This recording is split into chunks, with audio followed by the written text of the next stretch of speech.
மத்தியானம் 12 மணி ஆச்சு. என்ன நம்மால இன்னும் காணோம்? இன்னைக்கு பால்கனிக்கு கூட வரல. என்ன ஆயிருக்கும்? பெல் அடிக்கலாமா வேண்டாமா?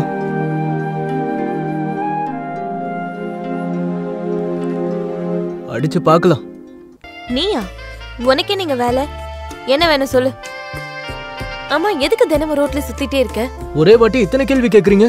நீங்க இன்னைக்கு பால்கனில காணோம், அதான் வீட்டுக்கு வந்து உங்களை விசாரிச்சுட்டு போலான்னு வந்திருக்கேன். அப்படியா? உன்னை பார்த்தா உனக்கு உடம்பு சரியில்லாத மாதிரி தோணுது. சரி சரி, சீக்கிரம் சொல்லு. உனக்கு என்ன வேலை? நான் போய் ரெஸ்ட் எடுக்கணும். தலை வலியில எனக்கு மண்டை வெடிக்குது. வீட்டுல மாத்திரையும் இல்ல, அப்புறம் வெளியில போகணும்னு தோணல. அட, நீ எதுக்காக டென்ஷன் ஆகுற? நான் தான் இருக்கேன்ல. நான் போய் உனக்காக மாத்திரை வாங்கிட்டு வரேன். ஆனா நீ யாருன்னு எனக்கு தெரியாது. நீ எதுக்கு எனக்கு இவ்ளோ ஹெல்ப் பண்ற? சொந்தம் கூட ஆயிடுவேன். அதுக்கு முன்னாடி உனக்காக நான் மாத்திரை வாங்கிட்டு வரேன். சரி ஓகே, அப்படின்னா சீக்கிரம் போ. கதவு திறந்தே வச்சிருக்கேன், நேரா உள்ள வந்துரு. ஓகே.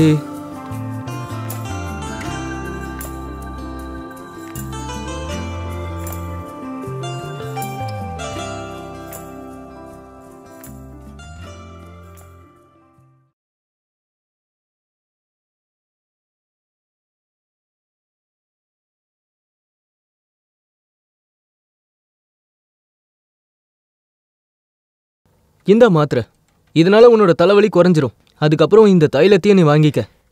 ரோஹித், நான் தலையில தான் வலின்னு சொன்னேன். ஆமா, இது எதுக்கு? நேத்து நீ நடக்கும்போது உன்னுடைய கால் சுளுக்கி இருந்ததை நான் பார்த்துட்டேன். அதுக்காக தான் வாங்கிட்டு வந்தேன். ஆமா, நேத்து எனக்கு கால் சுளுக்கு பிடிச்சிருந்தது. ரோஹித், யாருன்னே தெரியாது, ஆனா நீ இவ்ளோ ஹெல்ப் பண்ணிட்டு இருக்க. இதையும் நீயே போட்டு விட்டுற. ஓகே, நீ சொன்னா நான் செய்யாம இருப்பேனா என்ன?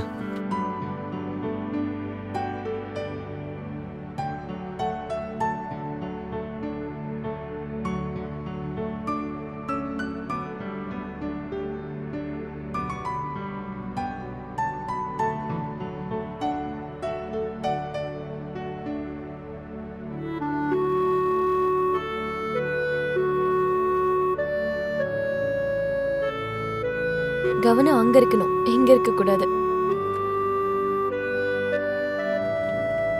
நல்லா இருக்கா? ரொம்ப நல்லா இருக்கு. சரி, தைலமும் தேய்ச்சி விட்டுட்டேன், அப்புறம் டேப்லெட்டும் கொடுத்துட்டேன். இப்போ நீ ரெஸ்ட் எடுத்துக்கோ.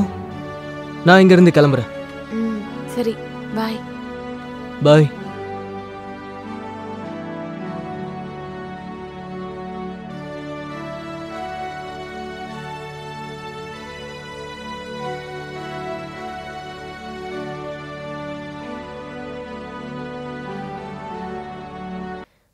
அட, வா வா வா.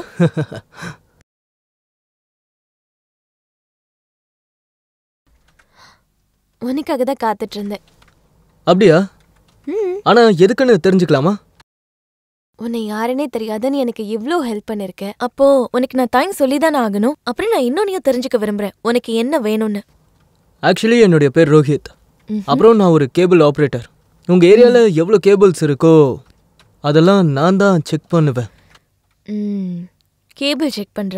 ஆனா நீ தினமும் தெருவுல சுத்துறதே என்ன செக் பண்றதுக்கு தானே? இல்ல, அப்படிலாம் ஒண்ணும் இல்ல. நான் என்னோட வேலையை தான் பார்க்க வருவேன். கனெக்ஷன் சரியா இருக்கா இல்லையான்னு அதை தான் செக் பண்ணுவேன். அப்பதான் ஒரு நாள் நான் உன்னை பார்த்தேன். அன்னில இருந்து நான் உனக்கு ஃபேன் ஆயிட்டேன். ஆனா எனக்கு பாய் ஃப்ரெண்ட் இருக்காரு. ஓகே, அதுக்கு என்ன சொல்லு. இந்த காலத்துல பாய் ஃப்ரெண்ட் வச்சிருக்கிறதுலாம் சர்வ சாதாரணம். இன்னொரு பெஸ்ட் இருந்தா என்ன தப்பு இருக்கு? நான் அந்த மாதிரி டைப் இல்ல. ஒன்னும் பிரச்சனை இல்ல, நான் அப்படி மாத்திடுறேன். இதெல்லாம் என்ன நான்சென்ஸ்? நீ இங்க இருந்து கிளம்பு. முதல்ல கிளம்பு போ.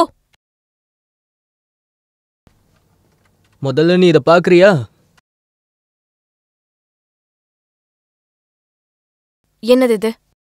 அன்னைக்கு நான் கனெக்ஷன் செக் பண்ண வந்திருந்தப்போ நீ பாத்ரூம்ல குளிச்சிட்டு இருந்ததை நான் பார்த்தேன். அப்போ ஒரு வீடியோ எடுத்தா நல்லா இருக்குமோன்னு தோணுச்சு. அப்புறம் இத வெப்சைட்ல நல்ல விலைக்கு விற்கலாம். ஆனா அதுக்கு முன்னாடி உன்கிட்ட நான் ஒரு டீல் பேசிட்டு போலாம் தான் வந்தேன். ஆனா நீ மறுபடியும் பிளாக்மெயில் பண்ண மாட்டேன்னு என்ன கேரண்டி இருக்கு சொல்லு? ரோஹித் ஒரு வாட்டி ரெசிபியை டேஸ்ட் பண்ணனா மறுபடியும் பண்ண மாட்டான். புரிஞ்சுதா?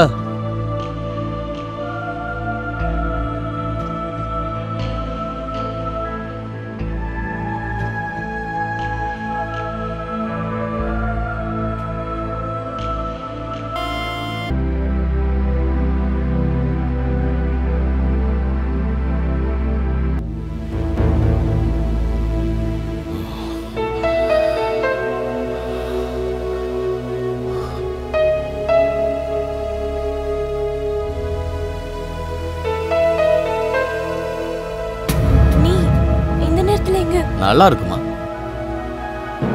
ரொம்ப நல்லா இருக்கு.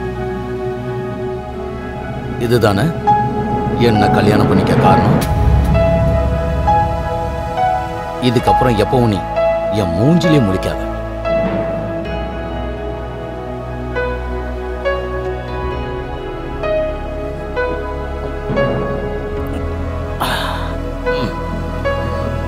என்னப்பா ஆச்சு உனக்கு? எதுக்கு டென்ஷனா இருக்க? என்னாச்சுன்னு சொல்லு. இங்க பார் பார்வதி, என் கேர்ள் ஃப்ரெண்டால என் மூடே போச்சு. என்னை கல்யாணம் பண்ணிக்க நச்சரிச்சுக்கிட்டே இருக்கா. உனக்கு தான் தெரியும்ல, நான் என் குடும்பத்தை எடுத்து கல்யாணம் பண்ணிக்க மாட்டேன்னு. அப்படி பண்ணா எங்க அப்பா சொத்து உங்களுக்கு அக்கா பேர்ல எழுதி வச்சிருவாரு. சரி, நீ டென்ஷன் ஆகாத. என்கிட்ட ஒரு பிளான் இருக்கு. அதனால பாம்பும் செத்துரும், கம்பும் உடையவும் உடையாது. நீ டென்ஷன் ஆகாத, நான் உனக்கு துணையா இருக்கேன். உன்னோட வேலை முடிஞ்சதுன்னு நினைச்சுக்க. ஓகே, கூலா இரு.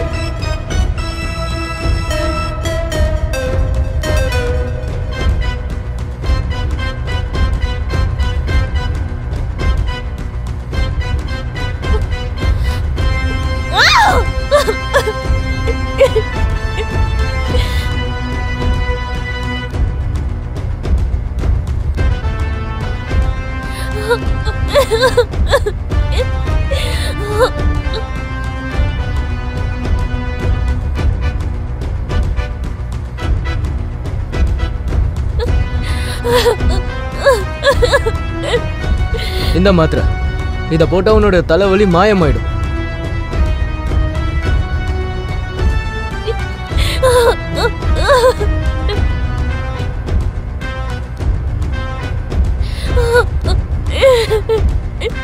நல்லா இருக்குப்பா, ரொம்ப நல்லா இருக்கு. என்ன கல்யாணம் பண்ணிக்க இதுதானே காரணம்? இனி எப்பவும் நீ என் முகத்திலேயே முழிக்காத.